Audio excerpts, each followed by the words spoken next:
বেহালার বকুলতলায় বৃদ্ধার রহস্য মৃত্যু। বাড়ির বারান্দা থেকে উদ্ধার হলো অগ্নিদগ্ধ দেহ।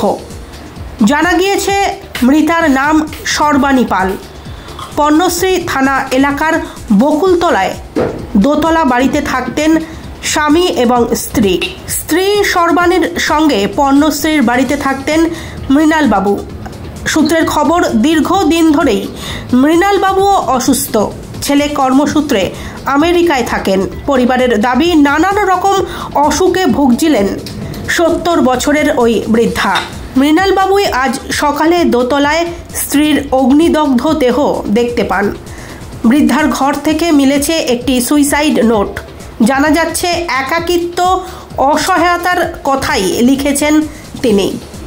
ইতিমধ্যেই দেহটি উদ্ধার করে ময়না তদন্তে পাঠিয়েছে পুলিশ।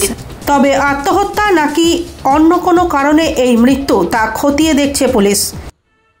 উনি অসুস্থ, কয়েকদিন ধরে শরীরটা খারাপ ছিল। ওনাকে কিছু হচ্ছে উনি অসুস্থ থাকাকালীন উনি সহ্য করতে পারছিল না। স্বামী অসুস্থ ছিল? স্বামী তো আছে, ওনার হিমোগ্লোবিন কম, একটু অসুস্থ। দুদিন থাকে, আমার ছেলে আমেরিকায় থাকে। আজকে কি শুনলেন? আজকে আমি ঘরে কাজ করছিলাম, হঠাৎ করে একদিন বললো যে ওই কাকিমা সুসাইড করেছে। কীভাবে? গায়ে কেরোসিন তেল দিয়েছে।